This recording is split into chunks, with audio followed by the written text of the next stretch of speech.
Bonsoir à tous, rebonsoir. Je vois qu'il y a Yacine de Biohit, notre dernier lauréat de l'année dernière, qui est présent. Bonsoir Yacine, ça va? Bon.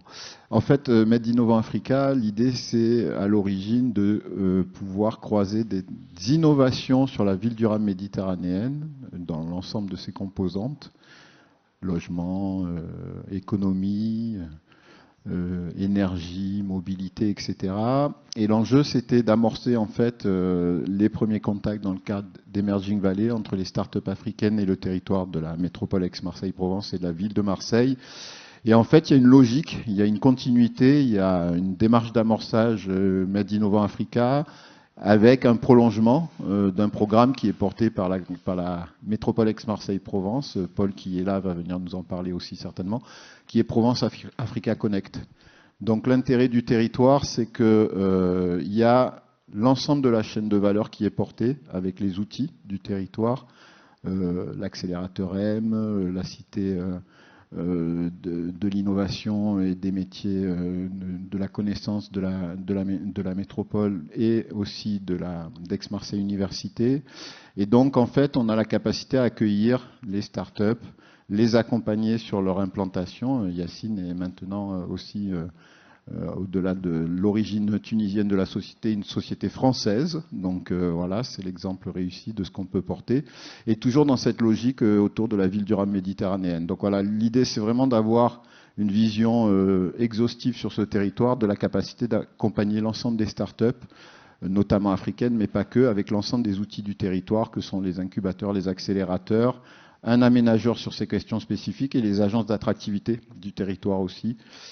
Provence Promotion, Christophe qui représente ici l'agence d'attractivité de la métropole Aix-Marseille-Provence, Rising Sud, l'agence d'attractivité de la région Sud, Provence-Alpes-Côte d'Azur. Et donc tout ça pour dire à nos amis start-upers africains qu'ils vont trouver ici l'ensemble des compétences, des savoirs, des outils pour être accompagnés dans leur développement sur le territoire européen, parce qu'il y a une connexion directe avec aussi Africa Link qui est présent et qui accompagne dans les deux sens à la fois les sociétés françaises vers le continent africain, avec Denis notamment, et à l'inverse qui accompagne les sociétés africaines sur le continent français, sur la métropole Aix-Marseille-Provence. Donc voilà, l'idée c'est vraiment de dire qu'il y a ce chaînage de l'ensemble des expertises et compétences depuis l'amorçage jusqu'au développement et à la maturation des entreprises et des projets innovants. Absolument. Merci Stéphane. Je propose qu'on découvre en images justement les résultats de cette petite graine qui a été plantée il y a quelques années et qui aujourd'hui est un héritage riche en résultats. Vous avez mentionné Yacine et Biohit qui développent la solution maintenant sur le territoire de la région et qui a ensuite inspiré grandement la démarche Provence Africa Connect. Et pour ça, on va regarder en images une rétrospective de Made Innovant Africa et avec un focus particulier sur son lauréat de l'année dernière. En 2023, Biohit, start-up tunisienne, a remporté le prix Made Innovant Africa, porté par l'établissement public d'aménagement Euroméditerranée. Un projet innovant qui a su marquer par son impact environnemental et son potentiel de développement durable. C'était un grand honneur d'avoir et de participer au concours Made Innovant de 2023 et j'ai eu le prix de Made Innovant qui m'a facilité énormément pas mal de choses sur l'entrée sur la région sud et l'implantation. Tout d'abord, c'est l'accompagnement avec l'accélérateur M, l'accompagnement avec tout l'écosystème sur Marseille. Et c'était un grand impact de point de vue financier et même de point de vue facilité d'acquisition des contacts et des informations dans la région sud. Biohit a été récompensé pour sa vision novatrice et son impact sur le terrain. Comme vous savez, c'est l'ère de l'énergie renouvelable, cette période-là à l'échelle internationale.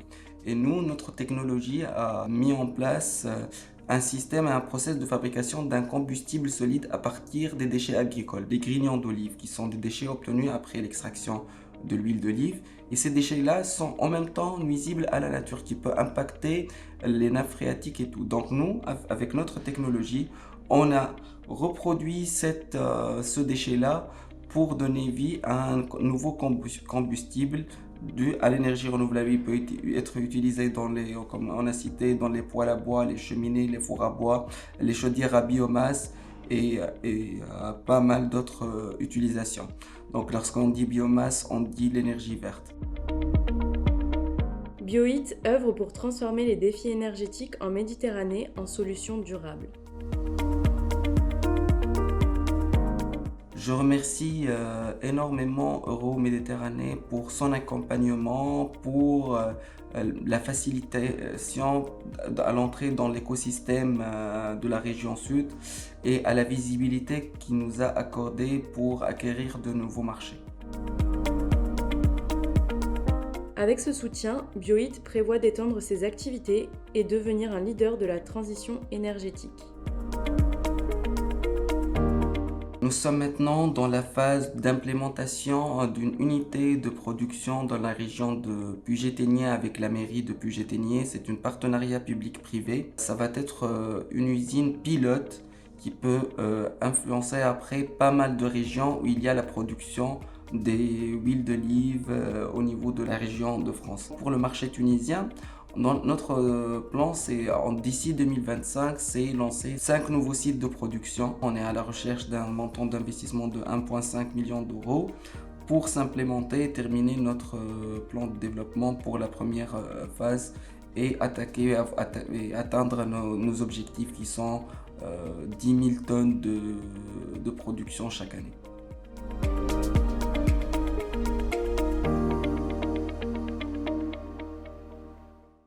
Cher Stéphane, est-ce que tu veux dire un mot de conclusion ?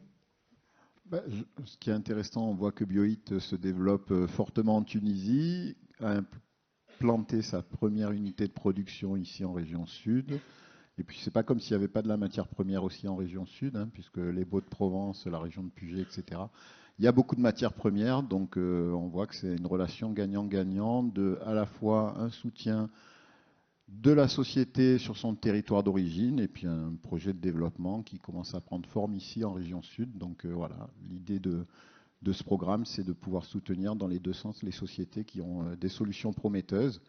On est dans une démarche, je vais parler en provençal, Easy Tech for Low Cost, et c'est assez intéressant parce qu'on voit que ce n'est pas obligatoirement de la technologie, mais c'est de l'innovation. Et dans ce cadre-là, c'est quelque chose qui nous intéresse aussi beaucoup sur des problématiques liées à l'énergie. Et donc je disais la connexion avec Provence Africa Connect aussi, qui est portée par la métropole. Qu'on va faire dans je pense qu'on va passer le quelques relais secondes à Paul sur le sujet, mais voilà, l'idée c'est vraiment ce continuum. Il y a Franck Lao de l'accélérateur M qui a largement soutenu Bioit aussi dans sa démarche sur le territoire en termes d'accélération, de programme d'accélération, et on voit que le résultat est quand même probant. Donc voilà, on est plutôt fiers, Yacine, de voir que le sujet continue, puisque nous, on a amorcé le sujet, on l'a détecté, on l'a accompagné financièrement, et puis après, l'ensemble de nos partenaires ont pris le relais sur la chaîne de valeur de l'accompagnement, et ça prouve que le territoire offre la totalité de cette chaîne de valeur dans l'accompagnement de ces projets innovants. Merci Stéphane.